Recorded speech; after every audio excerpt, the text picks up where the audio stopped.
আর তোমার হাতে যে বেনারসিটা আছে ওইটা কিন্তু বিয়ের দিন পরবা। ওকে আর একটা কথা, খুব ভালোবাসি তোমায়, হয়তো আমার জীবনের থেকেও বেশি। তাই তো বারবার বলি তোমাকে I love you, I love and I love you my oxygen.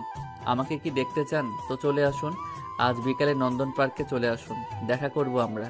অবশেষে আমার সিক্রেট লাভারকে দেখতে পারবো। ইয়াহু! কি রে, হলো তোর হলো? আর কতক্ষণ লাগবে?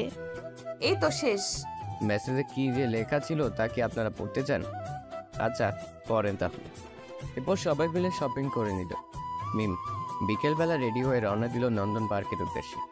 সেখানে পৌঁছে মিম তার সিক্রেট লাভারকে খুঁজতে লাগল এবং অবশেষে পেয়ে গেল। সে আগের মতন হুডি পরা একটা ছেলে একটা বেঞ্চে বসে আছে। মিম ছেলেটার কাছে গিয়ে বলল, এই যে মিস্টার সিক্রেট লাভার, অবশেষে তাহলে আপনার দেখা পেলাম। তাই বুঝি? হুম। আপনি কি এখনো শুভকে ভালোবাসেন? গম্ভীর কণ্ঠে বলল যাতে কণ্ঠ না চিনতে পারে। আপনি কি করে শুভকে চিনলেন? আপনি কাকে বিয়ে করতে চান, শুভকে নাকি আমাকে? সত্যি বলতে আমি এখনো শুভকে মন থেকে ভালোবাসি। তাহলে সেদিন ছোট লোক বলে অপমান করেছিলেন কেন? আপনি কি করে জানলেন? কারণ আমি সেই ছোট লোক। এই বলে শুভ মিমের দিকে ঘুরে তাকাল। মিম তো শুভকে দেখে যেন আকাশ থেকে পড়ল। শুভ যে এখানে থাকবে তা সে কল্পনাও করতে পারেনি। তো তুমি এখানে? তো অন্য কাউকে আশা করেছো নাকি? তার মানে তুমি আমার সিক্রেট লাভার? হুম, আমি। শুভ এটা বলার সাথে সাথে মিম শুভকে জড়িয়ে ধরল আর বলতে লাগলো, I love you Shubho, I really really love you. এতই যখন ভালোবাসতে তাহলে সেই দিন অবিশ্বাস করেছিলে কেন? সেই দিনের জন্য সরি। কিসের সরি?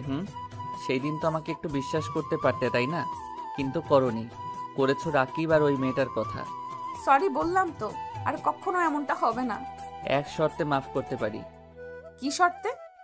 আগে যখন আমি কি রাগ করতাম তখন যেভাবে ভাঙাতে, আজও ঠিক সেইভাবে ভাঙানো লাগবে। আমি এখন পারবো না। ওকে, লাগবে না। বলে পেছন ফিরে চলে যাচ্ছিল। ঠিক তখনই মিম পেছন থেকে শুভকে জড়িয়ে জড়িয়ে ধরলো আর বলতে লাগলো, লক্ষ্মী সোনা, রাগ করে না, একটু হাসো প্লিজ। এই দেখো, কান ধরছি, আর এমনটা করব না। করছি তো আমি, প্রমিস। এই তো দিচ্ছি তোমায় কিস। এই বলে শুভর কপালে একটা ভালোবাসার বড় শিখে দিল। এই কথাটা আর কাজটা করে আগে মিম শুভর আর শুভ মিমের রাগ ভাঙাতো। আজও তার ব্যতিক্রম হলো। কি গো, রাগ ভাঙছে তো? খুব। কখনো ছেড়ে যাবে না তো? এই শ্বাস থাকতে না। আর তুমি? কখনোই না। আজ মিম আর শুভর বিয়ে সম্পূর্ণ হলো। আজ সবাই খুশি। মিম খাটে বসে আছে। শুভ ঘরে প্রবেশ করতে মিম বলল, এই যে মিস্টার সিক্রেট লাভার, আপনার কি কোনো কাণ্ডজ্ঞান নাই? এত রাতে কেউ কি কারো ঘরে আসে? তাই বুঝি? চলো একটা জায়গায় যাই। এত রাতে? আর এইদিকে আসো। বলেই মিমের চোখ বেঁধে দেয় শুভ। এরপর মিমকে নিয়ে ছাদে যায়। সেখানে গিয়ে চোখের বাঁধন খুলে দেয় এবং একটা বাঁশি এগিয়ে দেয়। বাঁশি? এটা কি এখন আমি বাজাবো নাকি? দেখো, আমার কিন্তু এখন মজা ভালো লাগতেছে না। বাজিয়ে দেখো না। ফু। সাথে সাথে আকাশে অনেকগুলো ফানুস দেখা গেল। দেখো তো কেমন দেখা যাচ্ছে। এইটা আমার দেখা সেরা দৃশ্য। I love you my oxygen. I love you too. বেঁচে থাকুক আজীবন তাদের ভালোবাসা। সকলে ভালো থাকবেন, সুস্থ থাকবেন। দেখা হবে পরের গল্পে। হ্যালো বন্ধুরা, এই গল্পটা কেমন লাগলো অবশ্যই কমেন্ট করে জানাবেন।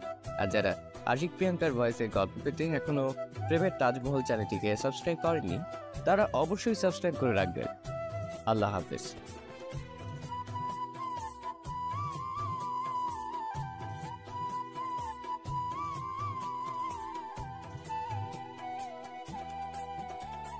Got a message. You got a message. মেসেজের শব্দে খুব ভালো মিমি। সেটা আজ থেকে নয়, এত সকাল তার কাছে মেসেজ আসে আরো 1 বছর আগে থেকে। আর মিম জানি মেসেজে কি লেখা আছে। মেসেজে লেখা আছে, জানু তাড়াতাড়ি ওঠো, নামাজটা তো পড়তে হবে, তাই না? এই মেসেজটা সে গত 1 বছর ধরে পাচ্ছে। মিম অনেকবার তার নাম্বার চেঞ্জ করেছে কিন্তু কোনো কাজই হয়নি, কারণ লোকটা কোনো না কোনোভাবে মিমের নাম্বার পেয়ে যায়। মিম এটাও জানে যে এখন এই নাম্বারটা বন্ধ আছে, তবু মিম দ্বিতীয় চেষ্টা করলো লোকটিকে কল দেওয়ার। প্রতিদিনের মতন আজকেও লোকটার নাম্বার বন্ধ। এসে বিরক্তি নিয়ে ওয়াশরুমে চলে গেল এবং ফ্রেশ হয়ে উঠে করে নামাজ পড়তে গেল। চলুন এখন আপনাদের পরিচয়টা দিয়ে দিই। মিম হলো গল্পের নায়িকা, মোস্তাফিজ চৌধুরীর 3 মাত্র সন্তানের মধ্যে বড় সন্তান। সম্পূর্ণ নাম মিম আক্তার টুম্পা, ডাকনাম মিম। খুব রাগী কিন্তু মনটা খুব নরম। বাকিটা না হয় পরে জানতে পারবেন। মিম নামাজ পড়ে দিল আবার আর এক ঘুম। সকাল 9:10। মিমের বান্ধবী জান্নাত এসে দেখে মিম এখনো ঘুমোচ্ছে। এই জান্নাত এক গ্লাস পানি এনে দিল মিমের মুখে ঢেলে। এই কে রে? কোন ভদ্র ঘরের অভদ্র মাইয়া আমার গায়ে পানি ঢেলে দিল রে? এই তুই জানলি কি করে আমি যে আসছি? আরে আমি তো জেগেই আছি, শুধু চোখটা বন্ধ করে রাখছি। শুধু কি চোখ বন্ধ করে রাখছিস নাকি আরো কিছু করতাছস? আর কি করব? তোর ওই সিক্রেট লাভারের কথা ভাবতেছিস না তো? তার কথা ভাবতেছিলাম। কিছুটা লজ্জা পেয়ে বলল, হয়েছে, আর লজ্জা পেতে হবে না। এবার তাড়াতাড়ি উঠ, 9:10 বাজে। ক্লাস শুরু হতে আর 50 মিনিট বাকি আছে। তুই 5 মিনিট দাঁড়া, আমি 20 মিনিটে আসতেছি। তো এই 15 মিনিট কি করব আমি? এই 15 মিনিট তুই বসে থাক। তা না হয় থাকলাম, তুই তাড়াতাড়ি আয়। ওকে জানু। বলেই ওয়াশরুমে চলে গেল মিম। এইদিকে তাদের কথা শুনে হাসছে আমাদের নায়ক। তার পরিচয়টা না হয় আরো পরে দিলাম। এই চল চল, দেরি হয়ে যাচ্ছে তো, তাড়াতাড়ি চল। নিচে লেট করে এখন আমাকে বলতাছস তাড়াতাড়ি চল। লেট যেই করুক না কেন, বকা আজ দুজনেই খাবো। আজকে স্যার দেখিস খুব বকা দিবে। এই মিম খেয়ে যা। আমি পরে খাবনি, তুমি এখন খেয়ে নাও, টাটা। কলেজ হেঁটে যেতে তাদের 10 মিনিট লাগে। তবু আজ রিক্সা নিয়ে গেল কারণ দেরি হয়ে গেছে তাদের। তাই কলেজে গিয়ে রিক্সা ভাড়া মিটিয়ে দিল এক দৌড়, কারণ মাঠে কেউ নেই। তাই তাদেরই কাণ্ড দেখছিল আমাদের গল্পের নায়ক। তার পরিচয়টা আর একটু দিই। গল্পের নায়িকা মানে মিম দৌড়ে ক্লাসের সামনে এসে স্যারকে উদ্দেশ্য করে বলল, স্যার অনুগ্রহপূর্বক আমি আর জান্নাত কি ভেতরে আসতে পারি? আসতে পারো। Thanks sir. এই সবাই মনোযোগ দিয়ে শোনো, আগামী পরশু আমাদের ভার্সিটিতে বার্ষিক ক্রীড়া প্রতিযোগিতা অনুষ্ঠান হবে। আর সেখানে চিফ গেস্ট হিসেবে থাকবেন বাংলাদেশের টপ বিজনেসম্যান জনাব মাহবুব রহমান শুভ। তার বয়স কিন্তু বেশি না, তবুও সে খুব খ্যাতি অর্জন করেছে শুধুমাত্র 1 বছরে। তাকে দেখে যাতে তোমরা অনুপ্রাণিত হও, তাই তাকে ডাকা হয়েছে। বুঝছো তোমরা?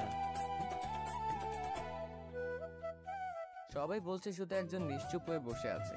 সে আর কেউ না, সে হলো মিম। মিম স্যারের মুখে শুভ নামটা শুনে তার পুরনো কথাগুলো উকি দিতে লাগলো। হ্যাঁ, আপনারা ঠিকই ধরছেন, শুভ হলো মিমের এক্স বয়ফ্রেন্ড। আর এইদিকে আমাদের নায়ক গিয়ে অফিসে পৌঁছে গেছে। সবাই তাকে দেখে সালাম করছে। আসসালামু আলাইকুম স্যার, কেমন আছেন? ওই হারামি, তুই আমারে স্যার বলে ডাকতেছস কেন? আপনি তো খুব বড় বিজনেসম্যান, তাই আপনাকে কি নাম ধরে ডাকতে পারি? তুই চুপ থাক। তো বল তুই কেমন? ভালো। আর শুনলাম তুই নাকি সিটি কলেজ অ্যান্ড ভার্সিটিতে চিফ গেস্ট হিসেবে যাবি। রে, এবার দেখিস মেম তোকে দেখে ভূত দেখার মতো হয়ে যাবে। জি না, আমি এইখানে অন্য খেল খেলবো। কি খেলা? সেটা না হয় কালকে অনুষ্ঠানে দেখতে পাবি। তা বুঝতে পারছি। আচ্ছা শুভ, তুই কি এখনো মিমকে ভালোবাসিস? আপনারা ঠিকই ধরেছেন, গল্পের নায়কই হলো শুভ। খুব খুব খুব বেশি ভালোবাসি তাকে। তো তার সাথে ব্রেকআপ করছিলি কেন? আমাকে ভুল বুঝেছিল, আর সে আমাকে যতটা কষ্ট দিয়েছে আমিও তাকে ঠিক তার থেকে 2 গুণ বেশি ফিরিয়ে দিব। তোর যা ইচ্ছা। কলেজ ছুটির পর মিম তার বান্ধবীদের সাথে আড্ডা দিচ্ছিল। মিম, তোর সিক্রেট লাভারের কি খবর? কথা কি হয়েছে তোর সাথে? আরে না, সেই সাইকোটা তো শুধু মেসেজ দেয় আর কিছুই করে না। আমার মাথায় না একটা বুদ্ধি আসছে, তার আইডেন্টিটি বের করার। কিভাবে? তাড়াতাড়ি বল। চল, আমার এক আঙ্কেল আছে, তার কাছে যাই, আর তাকে নাম্বারটা দিলেই তার আইডেন্টিটি বের করে দিবে। সত্যি বলতেছো তো? মিম, লিজা কিন্তু বুদ্ধিটা ভালো দিছে। কিরে লিজা, তোর দেখি আমার সাথে থাকতে থাকতে তোর গোবর মাথায় বুদ্ধি খুলে গেছে। তুই কি আমাকে অপমান করতেছস? যা, তোর সাথে আমার কোনো কথা নেই। কিরে, তুই চলে গেলে আমার ভবিষ্যৎ লাভারকে পামু কোথায়? আমি কি জানি। আমার জানটা কি আমার উপরে রাগ করছে? মনে হয় তো। সে যদি আমার উপরে রাগ করে তো করুক, তাতে আমার কি? আমি তো আমার সিক্রেট লাভারের খবর খুব তাড়াতাড়ি পেয়ে যাব, তাই না রে জান্নাত? রে, ঠিক বলতেছিস। থাক তোরা তোদের সাথে, আর কখনোই কথা বলবো না। তাই নাকি? আমি কিন্তু সিরিয়াস। আচ্ছা বাবা, সরি। এই দেখ, কানে ধরছি, আর কখনোই হবে না। হইছে, আর কানে ধরতে হবে না। আচ্ছা চল, এখন বাসায় যাই, কালকে না হয় যামুনে। এরপর তারা উঠে চলে যেতে লাগলো যে যার বাসায়। হঠাৎ জান্নাত বলতে লাগলো, ওহ মিম, আমি তো এখন আমার খালামণির বাসায় যাবো, তো তুই প্লিজ আজ একা একা বাসায় চলে যা, প্লিজ রাগ করিস না। আচ্ছা যা তাহলে। আচ্ছা। এরপর তিনজন তিন দিকে চলে গেল। কিছু দূর যাওয়ার পর কিছু লোক মিমকে ঘিরে ধরেছে। কে আপনারা, আর এইভাবে আমার পথ আটকাচ্ছেন কেন? এরপর মিমের সামনে রাকিব দাঁড়ালো আর বলতে লাগলো, রাকিব হলো এলাকার বখাটের ছেলে, সে নাকি মিমকে ভালোবাসে। তা একদিন মিমকে প্রপোজ করে বসে, আর মিম কষে দুটা চড় দেয়, যার ফলে রাকিব শুধু মিমের ক্ষতি করতে চায়। এতদিন মিম আর জান্নাত একসাথে আসা যাওয়া করতো, তাই কিচ্ছু বলেনি, কিন্তু আজ মিম একা, তাই রাকিব সুযোগের সৎ ব্যবহার করতে আসে। চলুন এবার গল্পে আসা যাক। অনেকদিন ধরেই আমি তোকে একা খুঁজতেছিলাম, আর আজ পেয়ে গেলাম। কি করবি তুই? কিচ্ছু করবো না, শুধু আমি এই বোতলের ভিতরে তরল পদার্থটা তোর মুখে মারবো। আমি কিন্তু চিৎকার করব। চিকিৎসা দিলে কোনো লাভই হবে না, কারণ ওখানে তোমাকে বাঁচতে কেউ আসবে না। হুডিও মাস্ক পরা একটা লোক বলতে লাগলো, কে বলছে বাঁচাতে আসবে না?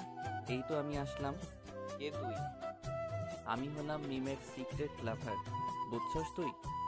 এই বলে রাকিবের হাত থেকে বোতলটি নিয়ে মাটিতে আছড়া দিল, এবং অ্যাসিডটা মাটিতে পড়ে গেলে যেই রাকিব লোকটিকে মারতে যাবে তখনই 5টা গাড়ি এসে তাদের সামনে